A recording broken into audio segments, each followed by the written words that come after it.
माझी ओळख करून देते. माझं नाव माधुरी मंगेश गुणे.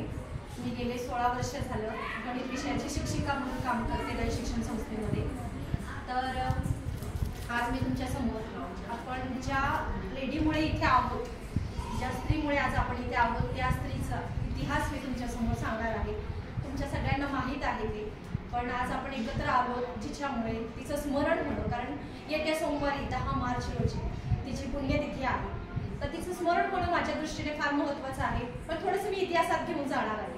कदाचित या काळामध्ये थोडंफार कमी जास्त झालेलंच आहे, वातावरणामध्ये बदल झालेला. तर सुरू करते. थोडंसं चुकभूल झाली तर मैत्रिणी म्हणून मला मैत्रीण म्हणून थोडंसं हे करा. तर सुरू करते. 19व्या शतकातील विद्यादायी एक युगंधर जिने आपल्या पतीच्या साथीने शिक्षणाची गंगोत्री घरापर्यंत पोहोचवण्यासाठी अफाट कष्ट केले. जिने तुमचे आमचे आयुष्य सुखकर होण्यासाठी जी चंदनासारखी झिजली. सांगा कोण होती ती? सांगा मैत्रिणींनो, कोण होती? जिच्यामुळे शिकली गोरगरिबांची मुले. जिच्यामुळे शिकली गोरगरिबांची मुले. ती ज्ञानदाती, ती ज्ञानज्योती सावित्रीबाई फुले. सावित्रीबाई फुले. नमस्कार मैत्रिणी, ओळखलत मला? मी सावित्री ज्योतिबा फुले. अरे वा, काय पाहतीये मी? आज तुमच्यातल्या काही जणी डॉक्टर आहेत, काही जणी इंजिनियर आहेत, काही जणी शिक्षिका आहेत, काही जणी मोठमोठ्या पदावर काम करतायत. हे पाहून मला अत्यंत आनंद होतो.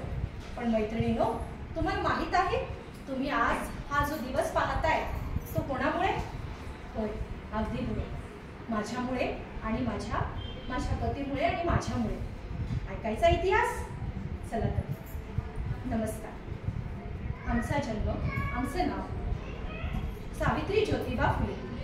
आमचा जन्म सातारा जिल्ह्यातील खंडाळा तालुक्यातील नायगाव या गावी झाला. वयाच्या अवघ्या 9व्या वर्षी माझं ज्योतिबांशी लग्न झालं. आदराने मी त्यांना शेठजी म्हणायचे. ज्या व्यक्तीशी माझा विवाह झाला ती व्यक्ती काही साधीसुधी नाही हे माझ्या लक्षात येऊ लागले. कारण ती व्यक्ती होती धगधगणारी क्रांती ज्योत होती, क्रांती सूर्य होता. ज्या काळात माझा विवाह झाला मैत्रिणींनो, तो काळ कसा होता माहित आहे? त्या काळामध्ये स्त्रियांना फक्त चूल आणि मूल एवढ्याच मर्यादा. तिला स्वतःचं मत मांडण्याचं देखील स्वातंत्र्य नव्हतं. शिक्षण स्त्रीनेच काय तर सर्वसामान्यांनी देखील शिक्षण घेणं म्हणजे अपराध मानला जायचा. धर्म बुडवला, सनातनांची धर्म बुडवला म्हणून कोल्हेकुई चालू होती. धर्म बुडाला, सर्वसामान्यांनी स्त्रियांनी शिक्षण घेतलं म्हणून धर्म बुडतो. इतका धर्म तुमचा तकलाभ आहे. त्या धर्माची राख पाण्यात बुडव अथवा तरो, त्याच्याशी आम्हाला पर्वा नाही. रोज येणाऱ्या स्त्रियांच्या किंकाळ्या, रोज होणारे त्याचे अत्याचार ऐकून वाचून मन कुठेतरी हेलावायचं. म्हणून आम्ही शेठजींना, मी ती आदराने त्यांना शेठजी म्हणायचे. मी शेठजींना प्रश्न विचारायचे की हे अन्याय सर्वसामान्यांना शिक्षणाची का बरं मुभा नाही, स्त्रियांना शिक्षणाचा का अधिकार नाही, का बरं हे अन्याय होत आहे? तेव्हा माझे शेठजी मला एका शब्दात मला 4 ओळीमध्ये सांगायचे. साऊ, विद्येविना मती गेली, मती विना नीती गेली, नीती विना वित्त गेले, वित्त विना शूद्र खचले. इतके अनर्थ एका अविद्येने केले, इतके अनर्थ एका अविद्येने केले. म्हणजेच साऊ, स्त्री शिकली पाहिजे. शिक्षणानेच माणूस घडतो, शिक्षणाने माणसाला जबाबदार होतो, शिक्षणाने माणसाला सर्वसामान्य गोष्टींचं ज्ञान होतं, तो अज्ञानापासून दूर होतो. तर साऊ, शिकूया का स्त्रियांना? करूया का संज्ञान? देशील मला साथ? माझ्या शेठजीने मला फक्त साथ देतो म्हणून विचारले, पण मी सुरुवात देखील केली. कारण त्या काळामध्ये स्त्री शिक्षण बापरे, नाव घेतलं तरी पाप मानलं जायचं, धर्म बुडला असं मानलं जायचं. मग कोण येणार स्त्री आमच्याकडे शिकण्यासाठी? माझे ज्योतिबा ठरले पुरुष. मग प्रथम मी माझ्या शेठजींना म्हणाले की शेठजी, तुम्ही मला संज्ञान करा, मला सुशिक्षित करा, मी शिकेन आणि मग मी या समाजातील माया बापड्यांना शिकवेन. रात्रंदिवस मैत्रिणींनो मी अभ्यास सुरू केला. मीही कथग लिहू लागले, पाढे म्हणू लागले. या समाजामध्ये होणाऱ्या स्त्रियांवरचे अन्याय मी कागदावर मांडू लागले. आणि ज्या पहाटेची आम्ही पती पत्नींनी स्वप्न पाहिली होती ती पहाट उजाडली. माहितीये केव्हा? 1 जानेवारी 1948 रोजी पुण्यातील भिडेवाडा येथे आम्ही पती पत्नींनी पहिली शाळा काढली. त्या शाळेची शिक्षिका पण मीच आणि त्या शाळेची मुख्याध्यापिका पण मीच. मैत्रिणींनो, जेव्हा मी मुलींना शिकवायला जायचे तेव्हा हे सनातन कर्मठ समाजातील लोक माझ्यावर दगड टाकायचे. मी रक्तबंबाळ व्हायचे, माझ्यावर चिखलगाळ टाकायचे, माझे कपडे घाण व्हायचे, पण मी डगमगले नाही. पण एक दिवस मात्र अति झालो. एक धटिंगण माझ्या समोर आला आणि त्यांनी माझा हात धरला आणि काय म्हणाला माहितीये? काय काय टवळे, कुठे निघालीस? मुलींना शिकवायला? थांब, तुझी बेआबरू करतो. त्यांना माहित नव्हतं मी ज्योतिबाची पत्नी आणि खंडोजी नेवसे पाटील यांच्यासारख्या पैलवानाची मुलगी. असा पदर खोवला आणि सणसणीत एक लावून दिली त्या नटिंगणाच्या कानाखाली. तसा तो खाली कोसळला. दिवसा ढोळ्यात त्याच्या डोळ्यावर काजळे चमकले. जे बघे होते, माझ्या अब्रूचे भिंडवणे निघण्यासाठी तयार झालेले बघे होते, ते शर्मेने मान खाली घालून निघून गेले. त्याला मी म्हणाले, आता आलायस माझ्या मार्गामध्ये, परत जर आलास ना रक्ताची खांडोळी करून टाकेल तुझ्या. अशा प्रकारे येत होते अडचणी. रस्त्यावर कितीतरी काटे येत होते, पण त्यांना पार करून मी शाळेमध्ये जात होते. हळूहळू या समाजातील लोकांना स्त्री शिक्षणाचं महत्त्व पटवू लागले. आधी प्रथम 4च ब्राह्मणांच्या मुली होत्या. हळूहळू 4च्या 8 झाल्या, 8च्या 16 झाल्या. मुलींचीच काय, शाळेची देखील संख्या वाढू लागली. त्यावेळी आत्या सगुणाबाई आणि फातिमा शेख यांनी आम्हाला अत्यंत मोलाची मदत केली. त्यावेळी इंग्रज सरकार होते. इंग्रज सरकार मेजर जनरल वॉर्ड यांनी ज्यावेळी आमच्या शाळेची पाहणी केली त्यावेळी तेही प्रभावित झाले. शिक्षण वाढू लागलं, मुली शाळेमध्ये शिकू लागल्या. पण स्त्री कुठल्या जातीची असो, धर्माची असो, अन्याय हा तिच्या 5वीला पुजलेला. एखाद्या स्त्रीच्या पतीची मयत झाली तर ती सती का जाणार? तिने का केशवपन करायचं? तिला अंधाऱ्या खोलीमध्ये डांबून ठेवलं जायचं का? तिला नवीन जगण्याचा अधिकार नव्हता का? त्यासाठी मी आणि माझ्या पतींनी आम्ही दोघांनी पुढाकार घेतला. इंग्रज सरकारांकडून सतीबंदीचा कायदा लागू केला. केशवपन होऊ नये, ती विकृत दिसू नये म्हणून नाव्यांचा देखील आम्ही संप पुकारला. मैत्रिणींनो, काशीबाई नातू अगदी कोळी गोजिरी अशी बालविधवा होती. काय दोष होता तिचा पती गेला तर? तिच्या घरच्याच नातेवाईकांनी पती निधनानंतर त्या बालविधवेवर अन्याय केला. ती गरोदर राहिली, पण बदनामी कोणाची? स्त्रीचीच ना. रोजच्या त्या जाचाला, रोजच्या त्या बदनामीला कंटाळून ती बिचारी जीव द्यायला निघाली होती. आम्हाला त्यावेळी आमच्या लक्षात आलं. आम्ही तिला अडवलं. त्यावेळी ती कळवून विनंती करत होती, सोडा सोडा, मला मरू द्या, मला नाही जगायचं, मला नाही सहन होत. तेव्हा आई बाप म्हणून तिच्या पाठीशी आम्ही ठामपणे उभे राहिलो. तिला आमच्या घरी आणलं. तिचं अगदी आनंदाने तिचं बाळंतपण केलं. तिच्या छोट्याशा त्या गोजिऱ्या बाळाला आम्ही दत्तक घेतलं. त्याचं नाव यशवंता ठेवलं. मैत्रिणींनो, शेठजींची समाजकार्य चालू होतं. त्यांच्या समाजकार्यामध्ये मी सुद्धा त्यांची मदत करू लागले, त्यांचे सहकार्य करू लागले. मी सुद्धा त्यांच्याबरोबर भाषणं म्हणू लागले. छत्रपती शिवाजी महाराजांचा पोवाडा, शेतकऱ्यांचा आसूड, अखंड, गुलामगिरी अशा कितीतरी बहुचर्चित ग्रंथ माझ्या शेठजींनी लिहिले आणि त्या शेठजींच्या त्या ग्रंथावरचाच माझ्यावर प्रभाव झाला. मी त्या ग्रंथांनी प्रेरित झाले मैत्रिणींनो, आणि मी सुद्धा काव्य लिहू लागले. मी सुद्धा ग्रंथ म्हणू लागले, ग्रंथ लिहू लागले. ज्ञान नाही, बुद्धी नाही, ती घेण्याची गोडी नाही. बुद्धी असूनही चालत नाही, तयास मानव म्हणावे का, तयास मानव म्हणावे का. अशा मी कविता लिहू लागले.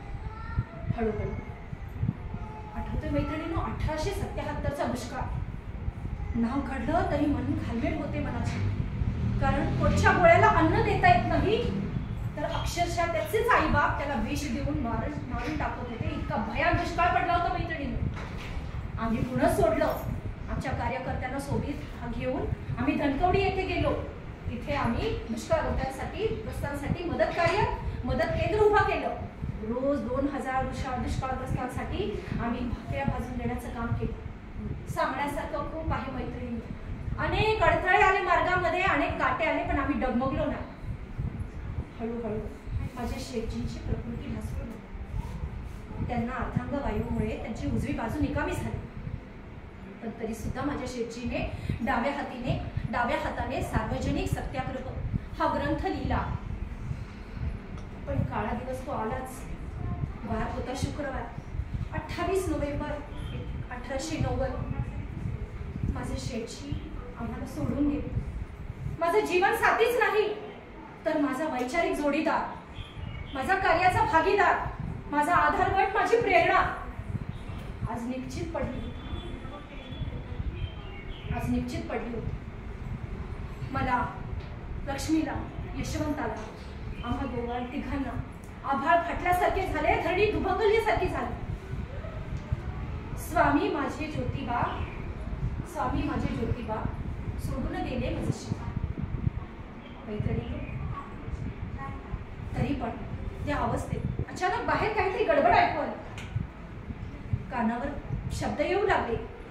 यशवंत आमचा मुलगा नाही, रक्ताचा नाही, त्यामुळे ज्योतिबांच्या प्रेताला खंदा कोण देणार, त्यांचा किडवा हातात कोण घेणार, त्यांना अग्नी कोण देणार, याविषयी वाद चालू होते. त्या अवस्थेतही आम्ही त्याला बाहेर गेलो आणि ठणकावून सांगितलं, यशवंत आमचा मुलगा नाही. कोण म्हणलं? रक्ताचा नसला म्हणून काय झालं, त्याला आम्ही दत्तक घेतलंय आणि माझ्या शेठजींचे सगळे विधी तोच पार पाडणार. टिटवा आम्ही स्वतः हातात घेतला. आम्ही हातात घेऊन यशवंताच्या हाती दिला. प्रेताच्या पुढे आम्ही दोघं माय लेकरं चालू लागलो. हजारोच्या संख्येने लोक प्रेतयात्रेमध्ये सहभागी झाले. मुठा नदीच्या काठी माझ्या शेठजींना आम्ही आणि माझ्या यशवंताने अग्नी दिला. त्या धगधगत्या अग्नीमध्ये माझा क्रांतीसूर्य मावळला. क्रांतीसूर्य अनंतात विलीन झाला. शेठजींची आठवण येत होती. मन कष्टी झालं होतं, शरीर जड झालं होतं. पण त्यांनी पाहिलेली स्वप्न अर्धवट सोडायची, त्यांनी दिलेला मार्ग असाच तोडायचा नाही. मन पुन्हा उभारून घेतलं, मनाला उभारी दिली आणि मी पुन्हा उभी राहिले या समाजासाठी. मैत्रिणी, 1897 पुण्यामध्ये प्लेगच्या साथीने थैमान गाठलं होतं. काखेमध्ये गाठी येऊन लोक पटापट मरत होते.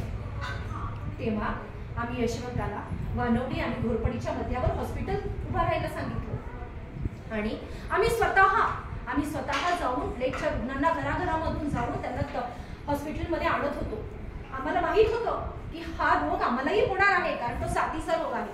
पण मरणाच्या भीतीने जे समाजकार्य आम्ही स्वीकारले त्या मार्गातून मागे हटून कोण घाबरते मरणाला. अहो, आमचा पूर्ण जन्मच आम्ही समाजकार्यासाठी घालवला, तर मरण काय चीज आहे. आणि शेवटी त्या प्लेगने गाठलंच मला. अवस्था अशी होती मैत्रिणींनो, हॉस्पिटलमध्ये एका बाजूला आम्ही होतो आणि एका बाजूला तो 7 ते 8 वर्षाचा मुलगा होता. माझा यशवंता. माई, एकच इंजेक्शन शिल्लक आहे, काय करावं काय कळत नाही. अरे यशवंता, काय विचार करतोस? आम्ही वटलेलं झाड आज नाहीतर उद्या उन्मळून पडणार, पण ह्या लेकराने अजून जग पाहिलेलं नाही. देऊन टाक बाळा इंजेक्शन, आमची शेवटची इच्छा समज. पण नाही, आणि बाळ माझी शेवटची इच्छा समज, देऊन टाक. आज्ञाधारक माझा यशवंता. डोळे डबडबले होते माझ्या लेकराचे, हात थरथरत होते. त्या थरथरत्या हातानेच त्यांनी त्या मुलाला इंजेक्शन दिलं. मृत्यूला म्हटलं, थोडंसं थांब. ज्या सहकार्याने आम्हा दोघा पती पत्नींना समाजकार्यामध्ये मदत केली होती, सहकार्य केलं होतं, त्यांचं थोडंफार स्मरण होतं. अरे वा, हे काय शेठजी तुम्ही आला? माझे क्रांतीसूर्य आले मला न्यायला. यशवंता पाहिलंस कोण आले? माझे शेठजी आले. यशवंता